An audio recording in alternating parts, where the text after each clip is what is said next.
You're tuning into Black and White Sports on YouTube. The no-holds-barred truth on sports. The main event starts now. I'm back. Rodrance for our Black and White Sports. We're going to talk about Baker Mayfield because he has come out and made some comments. He is not happy with the Cleveland Browns, as you can imagine, after they decided to pseudo-trade him out for a guy that's got 22 civil lawsuits against him. But they felt Deshaun Watson was an upgrade over Baker himself. Now, I'll be the first to tell you, I always want to try to be fair. Deshaun Watson is a better quarterback on the field. Off the field, not even close. I mean, not even close to as good of a character guy as Baker Mayfield is, although Baker takes a lot of hate from a lot of people. Baker's just real honest, that's all. In my opinion, I think you can be competitive with Baker as long as the team is built around him, and he gives us some insight into where he thinks he is going next. Now, to give you an idea, when I did my quarterback ranks for this year, I've got Deshaun Watson at 9. I got Baker at 18. Okay, there is a difference there in skill set. But again, things off the field is a thing when it comes to your franchise quarterback, and it has to be considered important. And he feels like he was completely sold a bogus bill of goods by the Browns, and he does point something very important out here about the fact that he had to play under 4 different head coaches in 4 years. By the way, he still beat the ever-loving brakes off the Steelers in a playoff game 2 years ago in getting the Browns to a playoff game 2 years ago. And a lot of Browns fans recognize that and love Baker for it. Let's get to this because it really tells us a lot about what's going on in Baker's head. Baker Mayfield admitted on the YNK, You Know What I Mean podcast airing Wednesday that he feels that the Browns mishandled the end of his career in Cleveland. Quote, I feel disrespected 100%, he told Mike, the podcast host, while at home in Lake Travis, Texas. I was told one thing, they completely did another.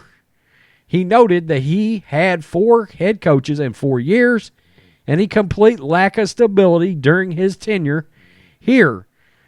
Now, we can't forget, Baker had to play under Freddie Kitchens. Does anybody remember that guy? Guy that was totally ill-prepared to be a head coach in the National Football League. I'm just looking for stabilization right now, he said. I have no idea where I'm going, but I'm not nervous. I'm going to try to control what I can control. Despite the unceremonious ending in which Mayfield was replaced by Deshaun Watson and will likely be traded soon, he'd do it all over again. I really, truly have no regrets about my time in Cleveland of what I tried to give that place, he said. True Clevelanders, true Browns fans know that. And that's why I can walk away from the whole situation feeling like I did. He acknowledged that the events of last season wore him, and taking a break from social media January until last month helped rejuvenate him. I'd be lying to you if I didn't say I got caught up in the negativity last year, he said. It's the best feeling in the world to ignore social media. I don't listen to opinions that don't matter to me. As much as I said I don't see it, I used to see everything because I would feed into it then. Browns GM Andrew Berry told Cleveland.com and a small group of Browns writers at the NFL annual meeting last month that the Browns were up front with Mayfield and his agent Tom Mills about their plans. Specifically, they revealed they'd explore all opportunities to upgrade at the position, but they fully expected him to be their starter in 2022. We were pretty open with Baker and his camp in terms of how we view the position. I will keep those conversations private for obvious reasons. Quite honestly, if there's one thing that I would regret or kind of go back differently, when he had been notified we were one of the teams Deshaun Watson wanted to meet with, I had set up a call with Baker's representation. The following morning, the news got out. So in other words, the Browns, instead of talking to Baker the night before, decided to wait till the next morning, and in that time, the news about Deshaun Watson got out.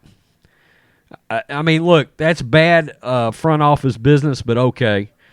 You always hate those type of situations because it kind of gives off that you never want that to be somehow how someone finds out about the situation. But on the whole, we had a pretty good candid in terms of where we were at the quarterback position.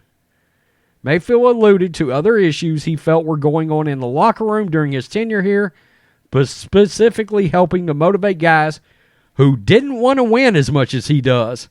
How can I get the best out of people who are making a ton of money, he said. He also admitted he initially thought he'd land with the Colts, and now, quote, Seattle would probably be the most likely option. I'm really excited for the next chapter. I know I have this 1 year to do as much as I possibly can. I'm having to prove myself to earn that second contract. He also noted, I needed a little reignite. I needed a little slap in the face. I'm excited. Mayfield admitted that the booing also got to him last season, given everything he did for the Browns, including an 11-5 record in 2020 and the first playoff berth in 18 years and the first victory in 26 years. I would love to show up to somebody's cubicle and just boo the shit out of them and watch them crumble, he said. Barry also made it clear at the meetings that he has no intention of giving Mayfield away for nothing. He also doesn't want to include a draft pick to sweeten the deal or pick up a part of Mayfield's $18.86 million guaranteed contract. I wouldn't want to say we have a specific timetable for the QB room. Baker is a professional, he's under contract, and we have the cap flexibility whether he's on the roster or not, so we don't really feel pressed to rush into anything that's suboptimal. So he's saying they're not picking up part of the salary, and they're not going to trade him for a low-round pick. Now, to give you an idea of how people around the league feel about Baker, the sentiment is the Steelers really want Baker badly, but Cleveland's not going to trade him to the Pittsburgh Steelers and then watch Baker go out and beat them twice a year. But the Steelers want him. Word has it, if he gets released, the Steelers are going to grab him immediately. But Baker is saying he thinks he's going to Seattle. Well, they traded Russell Wilson away, and they need a starting quarterback. Seattle makes some sense. Now, to be clear, Seattle's not nearly as stacked on offense as the Browns were last year, but they still got a couple of good wide receivers in Tyler Lockett and DK Metcalf. So, yeah, he might be able to do something in Seattle. Doesn't have Nick Chubb there. Doesn't have Kareem Hunt there. That running game is suspect in Seattle. It is. But that's where Baker thinks he's going. And it's very clear Baker Mayfield has got a chip on his shoulder. And he feels like true Cleveland fans wanted Baker to stay because of what he had done for the franchise, leading them to a victory in the playoffs for the first time in over 20 years. I wonder how many of those fans pissed off about Deshaun Watson are the fans that appreciate Baker Mayfield. I think a lot of people, including myself, I feel like Baker Mayfield got a bit of a raw deal there. Although, obviously, Baker's got some shortcomings he needs to work on, like not listening to outside noise. Yeah, Baker, you need to turn that shit off. He's obviously pretty pissed with the Cleveland Browns. Tell me what you think, black and white sports fans. Where is Baker going? The Colts made a lot of sense until Matt Ryan happened. And then all of a sudden you ran into teams that want Baker that can't get Baker because they're in the same division. We'll see what happens with Baker Mayfield. The other fly in the ointment for Baker is Jimmy Garoppolo. Peace. I'm out. Till next time. Thanks for watching the show. Be sure to like, comment, and subscribe. Be sure to tune in next time on Black and White Sports.